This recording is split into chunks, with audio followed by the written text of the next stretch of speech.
सालों पहले की बात है। गर्मियों के मौसम में एक दिन जंगल के सभी जानवर आराम कर रहे थे।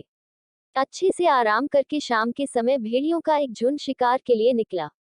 उनमें से एक दारुका नाम के भेड़िए को कुछ दूर जाते ही झाड़ियों से बच्चे की रोने की आवाज सुनाई दी।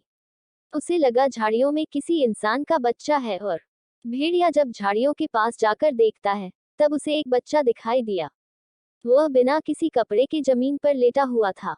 बच्चे को देखकर भेड़िया चौंक गया और उसे अपने साथ अपनी बस्ती में ले गया। इस तरह इंसान का बच्चा भेड़ियों के बीच में आ जाता है।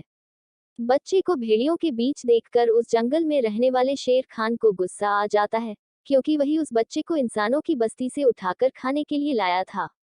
भेड़िया अपने परिवार की ही तरह इंसान के उस बच्चे को भी पालता है। उसके परिवार में कुछ छोटे भेड़िए और उनकी माँ रक्षा थी। रक्षा ने उस बच्चे को मोगली नाम दिया। मोगली को एक परिवार मिल गया और वह भेड़ियों को अपना भाई बहन समझकर उनके साथ रहना लगा। दारुका ने भी अपनी पत्नी रक्षा को बता दिया था कि इस बच्चे को शेर खान के नजरों से बचाकर रखना, क्योंकि वो बच्चे को खाना चाहता है। रक्षा इस बात का पूरा ख्याल रखती थी। वो अपने बच्चों और मोगली को कभी भी अपनी नजरों से दूर जाने नहीं देती थी। एक तरफ कुछ समय बीतने के बाद जंगल में रहने वाले सभी जानवर मोगली के बहुत अच्छे दोस्त बन गए। दूसरी तरफ शेर खान दूर से ही मोगली पर नजर गड़ाए रखता था।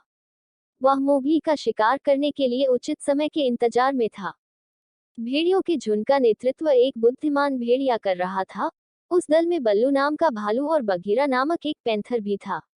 सभी एक जगह एकत्रित होकर मोगली को लेकर बातें करने लगे। उनका कहना था कि हमें मोगली को भेड़िए की तरह ही पालना होगा। इस पर झुंड का सरदार अपने साथी बघीरा और बल्लू को बोलता है कि तुम दोनों मोगली को जंगल के नियम कानून सिखाओगे, साथ ही मोगली की रक्षा भी करोगे। इस तरह मोगली को जंगल में रहते रहते 1 साल बीत जाता है। अब मोगली धीरे धीरे करके बड़ा होने लगा और उसके बड़े होने तक बल्लू और बघीरा मोगली को सारे नियम कानून के साथ ही खुद की रक्षा करने का तरीका भी सिखा देते हैं। मोगली बड़े होने तक कई जानवरों की भाषा सीख जाता है।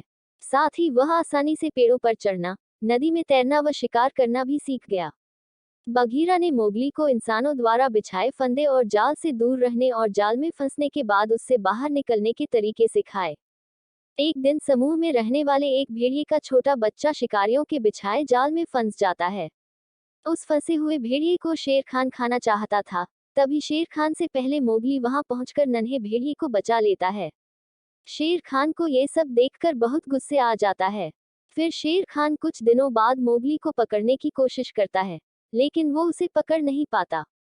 गुस्से में शेर खान फैसला लेता है कि वो मोगली को पकड़ने के लिए बंदरों की सहायता लेगा। सारे बंदर जंगल के दूसरे हिस्से में रहते थे। वो सारे बंदर काफी खतरनाक थे। शेर की बातें सुनकर बंदरों का राजा मोगली को पकड़ने के लिए तैयार हो जाता है। बंदरों का राजा अपने सारे बंदरों को मोगली को पकड़ने का आदेश देता है। 1-2 दिन कुछ बंदर मोगली पर नजर रखते हैं और सही समय मिलते ही मोगली का अपहरण करके उसे घने जंगल से घिरे एक पहाड़ पर ले जाते हैं। मोगली सोच रहा था कि उसके पहाड़ में होने की बात बघीरा व बल्लू को पता चल जाए। तब उसे आसमान में उड़ता हुआ एक चील दिखाई दिया। मोगली उस चील को आवाज लगाकर कहता है कि तुम मेरी मदद कर दो। मेरी यहाँ होने की खबर बघीरा और बल्लू को दे दो। उन्हें कहना कि मुझे बंदरों ने यहाँ कैद करके रखा है। चील ने जैसे ही मोगली की बात सुनी, तो वो जंगल की तरफ बघीरा और बल्लू के पास पहुंची। बघीरा और बल्लू को मोगली की जानकारी मिलते ही वे को नामक अजगर से सहायता मांगने पहुंचे। शुरुआत में को सीधे बघीरा और बल्लू को मना कर देता है। फिर वे को मोगली के बारे में बताते हैं। मोगली के बारे में जानकर को उनकी सहायता करने के लिए राजी हो जाता है। सभी मोगली को बचाने के लिए निकल पड़ते हैं। शीघ्र ही को, बघीरा और बल्लू बंदरों के इलाके में पहुंच जाते हैं। वहां पहुंचकर तीनों छिपकर देखने लगते हैं। तीनों देखते हैं कि वहां सैकड़ों बंदर हैं। फिर थोड़ी देर बाद को कहता है कि अब मोगली को बचाने का समय आ गया है, चलो उसे बचाकर ले आते हैं। तभी तीनों बंदरों पर हमला कर देते हैं। बघीरा अपने पंजों से बंदरों पर वार करता है, जिसके दर्द से बंदर चिल्लाने लगते हैं। तभी कुछ बंदर बल्लू पर टूट पड़ते हैं। ये देखकर को आता है और बंदरों को पूंछ से मारने लगता है। उसके बाद बंदर डरकर भाग जाते हैं। फिर तीनों चैन की सांस लेते हैं और को मोगली को दरवाजा तोड़कर बाहर निकाल लेता है। मोगली आजाद होते ही पेड़ के पीछे दौड़कर छिप गया। फिर अचानक से बंदर हमला करके बगीरा को घेर लेते हैं। बगीरा को घेरने के बाद बंदर मोगली को फिर से पकड़ लेते हैं। मोगली देखता है कि बगीरा घिरा हुआ है। तभी उसे याद आता है कि बंदरों को पानी से डर लगता है। वो बगीरा को चिल्लाकर बोलता है कि पानी में कूद जाओ, बंदरों को पानी से डर लगता है। बगीरा ये सुनते ही तुरंत पानी में कूद जाता है और बंदरों के चुंगल से बाहर निकल जाता है। कुछ समय बाद मोगली बंदरों की कैद से भाग जाता है और फिर वह एक इंसानी बस्ती में पहुंचता है। उस बस्ती में पहुंचने के बाद उसे एक औरत मिलती है।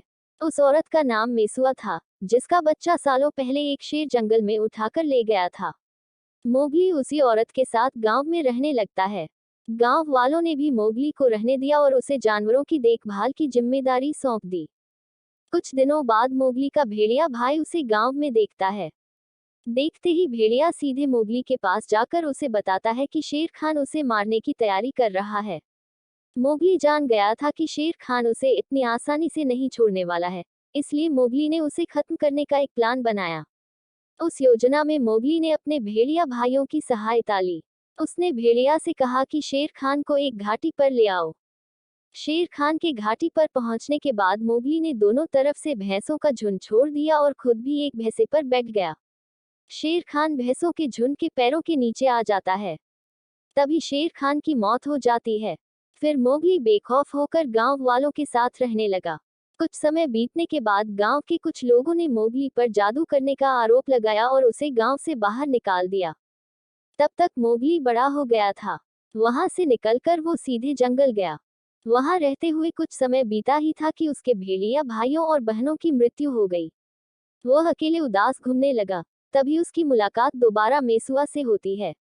मोगली अपनी सारी कहानी मेसुआ को बताता है। मेसुआ को ये यकीन हो जाता है कि उसके जिस बेटे को शेर उठाकर ले गया था, वो मोगली ही है। मेसुआ अपनी कहानी मोगली को बताती है और फिर दोनों साथ में रहने का फैसला करते हैं। इसके बाद मोगली इंसानों की बस्ती में खुशी खुशी रहने लगता है और समय मिलने पर जंगल जाकर अपने दोस्तों से मिल लेता है। कहानी से सीख: हौसला रखने पर हर मुश्किल दूर हो जाती है। साथ ही हर इंसान को पशु पक्षियों संग प्यार से पेश आना चाहिए। वक्त पड़ने पर वो दोस्त बनकर मदद कर सकते हैं।